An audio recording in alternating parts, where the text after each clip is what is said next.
The power of why.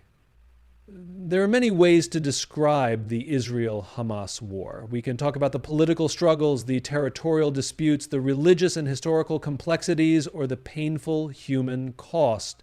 But if we only focus on the what is happening, what each side is doing, what the consequences are, we miss the most important question: why? Why has this conflict persisted for generations?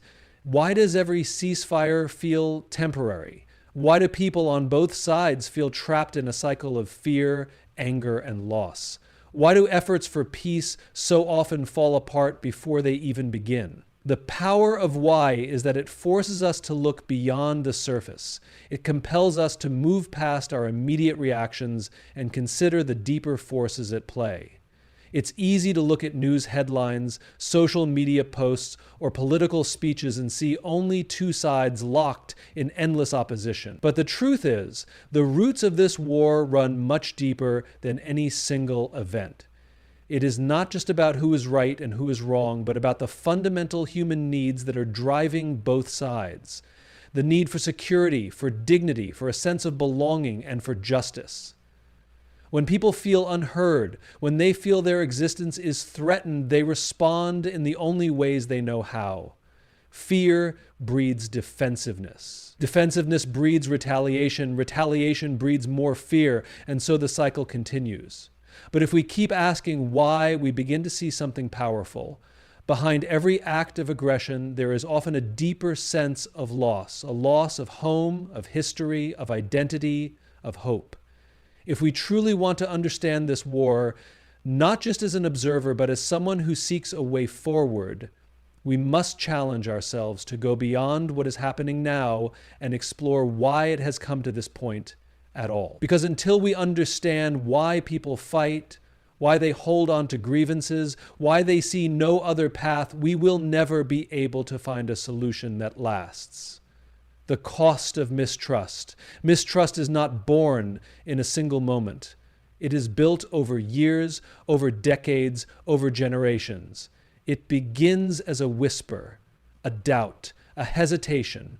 It grows through stories told by parents to children, through history books that emphasize one pain over another, through policies and actions that confirm the fears people already hold. Mistrust is like a fire. It does not need much to burn. And once it starts, it spreads faster than anyone can control. The Israel-Hamas war is not just a conflict of weapons and borders. It is a conflict of deep-seated mistrust.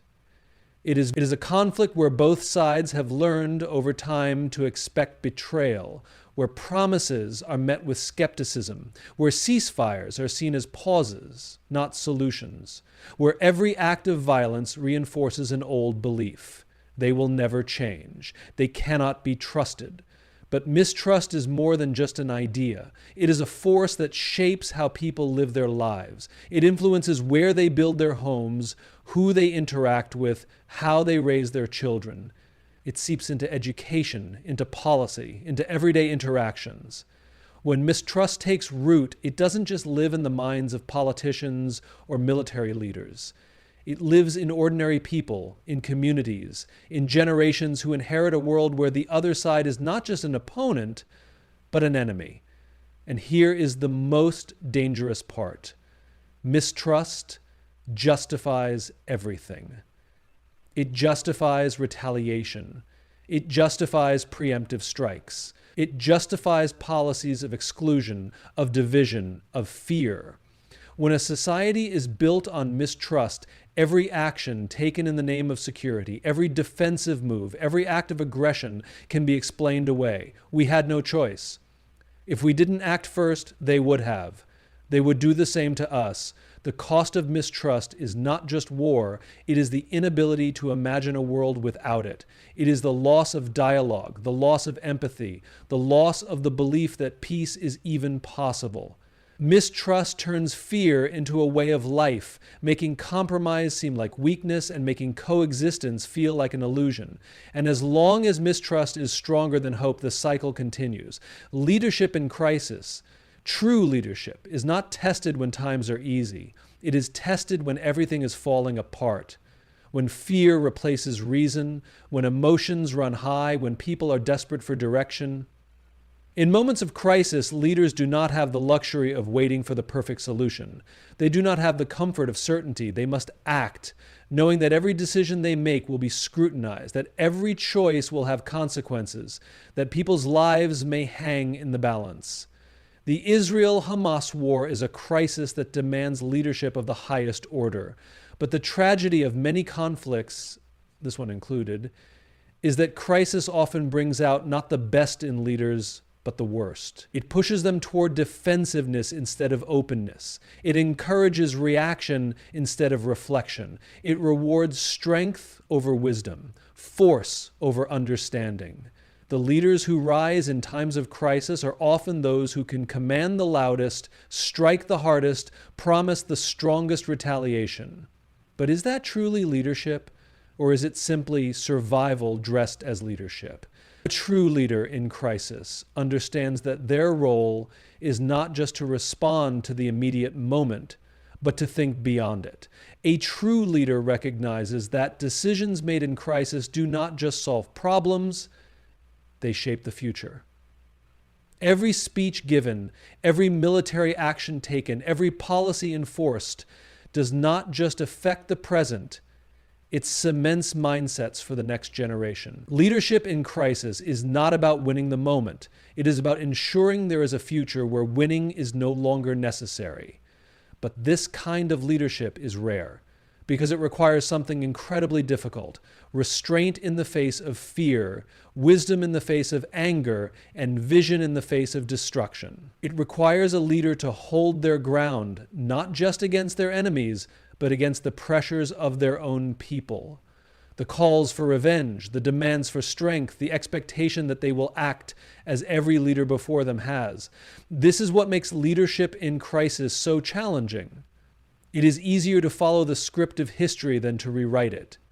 It is easier to choose the path that has always been taken than to carve out a new one. It is easier to promise security through force than to offer the harder, more uncertain path of dialogue. But true leaders understand that the hardest choices are the ones that matter most.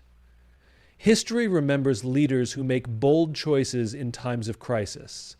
But what is boldness?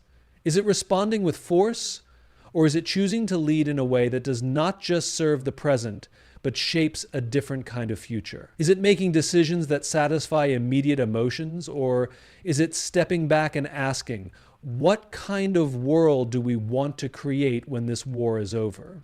In war, the focus is often on strategy, politics, and power. Maps are drawn and redrawn, alliances shift, and decisions are made in high offices by those who will never personally feel the weight of the destruction. But beneath all of this, the airstrikes, the retaliations, the speeches, and the negotiations, there is something far more important: the human cost. It is easy to talk about war in numbers. How many rockets were launched? How many buildings were destroyed? How many soldiers were deployed? But numbers have a way of stripping away reality. They make suffering feel distant. Statistics feel impersonal. We hear casualty reports and barely pause. But behind every number is a name. Behind every destroyed building is a family that once lived there. Behind every siren is a child who has learned to associate the sound with fear. The human cost of war is not just counted in lives lost, it is counted in lives changed forever. It is the mother who will never again hear her child's laughter. It is the father who searches through rubble with his bare hands, hoping for a miracle. It is the teenager who has grown up never knowing a single day of true peace. It is the young couple who once dreamed of a future together but now wonder if there will be a future at all. It is the doctor who works through exhaustion, treating wounds that should have never been inflicted. And the pain does not end when the bombs stop falling. The human cost lingers in the scars: physical, emotional, generational. A child who grows up in war does not just witness violence, they absorb it. They learn to see the world through the lens of survival, of mistrust, of loss. The trauma does not fade. It is carried forward, passed down, shaping the way future generations see themselves and the people they are told to call their enemies. The human cost of war is the normalization of fear. It is the fact that people no longer flinch at destruction because they have seen it too many times. It is the moment when grief becomes so common that mourning no longer feels like a process but a way of life. It is the reality that for some, survival is the only form of victory left. And perhaps the greatest tragedy of all is that in war, suffering is not contained to one side. There are no winners in human loss. Whether a home is destroyed in Gaza or in Israel, the pain is the same. Whether a child loses a parent to an airstrike or a missile, the absence is just as unbearable. Whether a family buries their loved one in one land or another, the grief is just as deep. Yet despite this shared suffering, war convinces people to see their pain as separate, to believe that their loss is different, their grief more justified. It creates an illusion that somehow one side's humanity matters more than the other's. But pain does not know borders. A mother's tears are the same in every language. A father's broken heart does not carry a flag. The human cost of war is not just what is lost today. It is what is stolen from tomorrow. It is the childhoods taken too soon, the families that will never be whole again, the futures that will never come to be. It is the realization that every act of destruction today plants the seed for the conflicts of the future. Because war does not just end when the fighting stops. It lingers in the hearts of those left behind. The infinite game perspective war is often fought with the mindset of a finite game. Leaders, militaries, and nations approach it with the goal of winning, defeating the enemy, reclaiming land, securing power, proving dominance. In a finite game, there are clear winners and losers, an end goal, a final victory. But what happens when the game never truly ends? What happens when, after every supposed victory, the conflict reignites, the losses continue, and the wounds deepen? The Israel-Hamas war is not just another battle. It is part of a long, deeply rooted conflict where both sides have sought definitive victories that never last. If we examine history, we see that no matter how many battles are won, no matter how much force is used, the war does not simply end. Instead, it shifts, adapts, and reemerges, sometimes with greater intensity than before. This is because the war is being played as a finite game when, in reality, it is an infinite one. In an infinite game, there is no final victory. There is no point at which one side can declare absolute success and walk away, believing the problem is solved. The goal is not to defeat an opponent, but to continue playing, to build systems and relationships that make the game sustainable, where survival and progress take precedence over destruction and conquest. But an infinite game requires a different kind of thinking.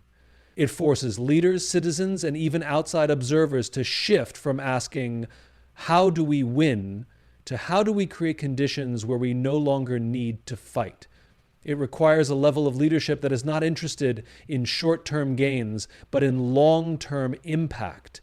It means recognizing that true security does not come from military victories alone, but from creating an environment where the next generation does not inherit the same fears, resentments, and hostilities as the one before it. The infinite game perspective acknowledges that peace is not a singular event. It is a continuous effort.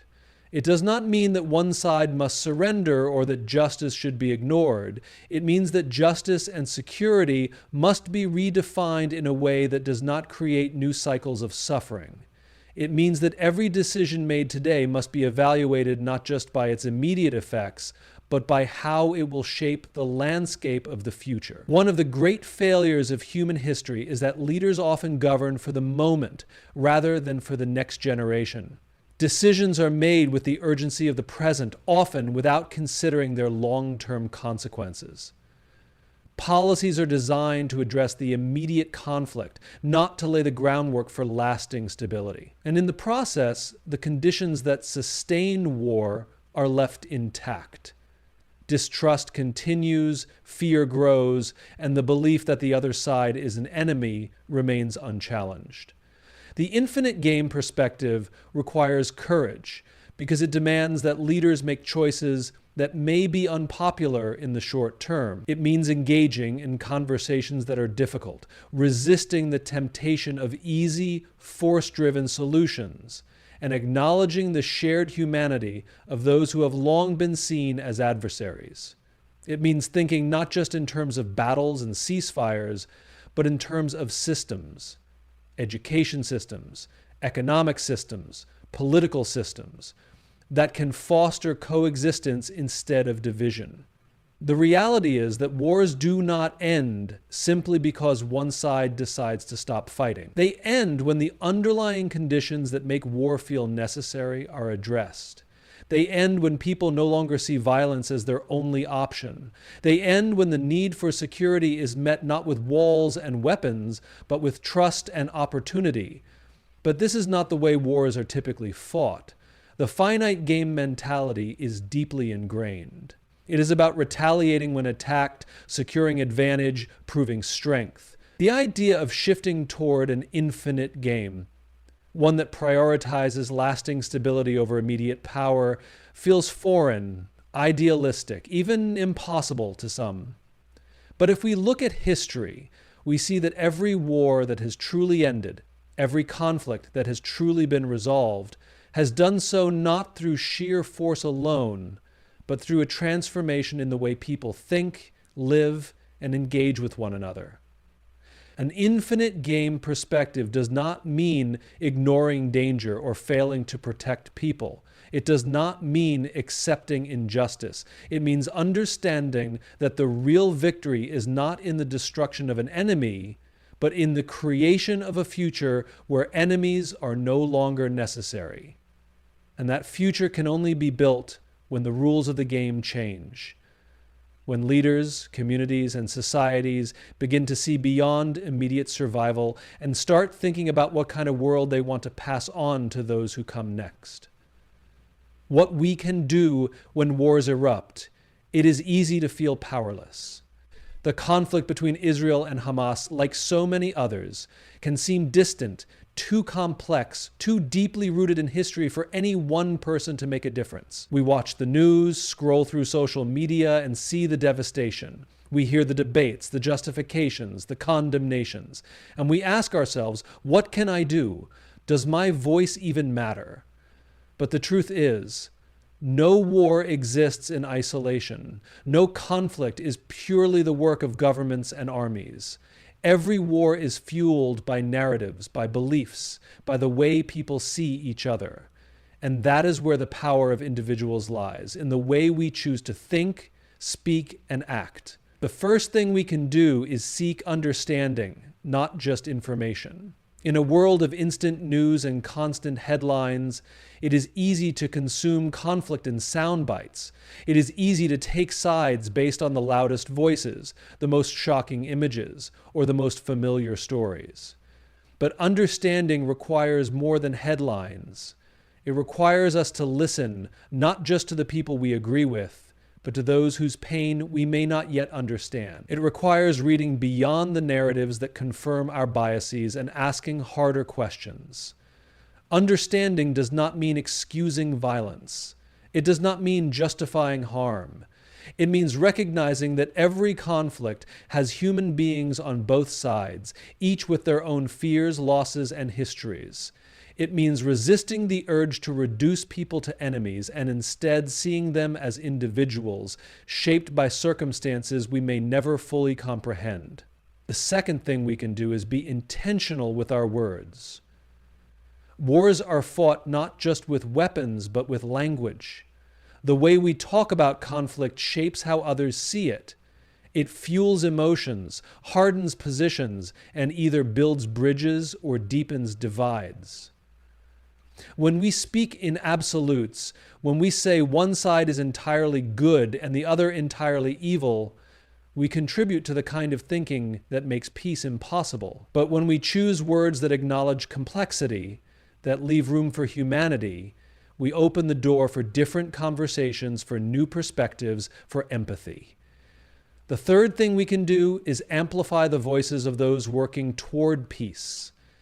In every conflict, there are people on both sides who refuse to see the other as an enemy. There are Israelis and Palestinians who work together, who believe in coexistence, who reject the idea that violence is the only answer. But these voices are often drowned out by the noise of war. They do not make headlines because peace does not sell as well as destruction. But these are the voices that need to be heard. We can seek them out, share their stories, and support their efforts. Because peace does not come from governments alone. It comes from the collective will of people who refuse to accept war as the only way forward. The fourth thing we can do is challenge our own thinking. It is natural to have opinions. It is natural to feel anger, sadness, frustration. But it is also important to ask ourselves, where do my beliefs come from? Have I truly sought to understand all sides? Am I allowing emotion to override reason? Growth does not come from certainty, it comes from curiosity. The ability to question what we think we know is one of the most powerful tools we have in creating a more just world. The fifth thing we can do is engage in meaningful action, no matter how small. Some will march in protests, some will donate to humanitarian organizations helping civilians on both sides, some will write, speak, educate, some will simply have difficult conversations with friends and family. Action does not always have to be grand, it just has to be intentional. Even the smallest act of compassion, the smallest shift in thinking can ripple outward. Finally, we must recognize that peace is not a spectator sport. It is not something that just happens when politicians sign agreements. It is built piece by people who choose to see humanity before politics, who choose dialogue over division, who choose to believe that war is not an inevitability, but a failure of imagination. Refuse to accept that this is the way things must always be. What we can do is decide that even in the face of history, violence, and deeply rooted divisions, we will not stop believing in the possibility of something better. Because change does not happen in a single moment, but it always starts with a single decision.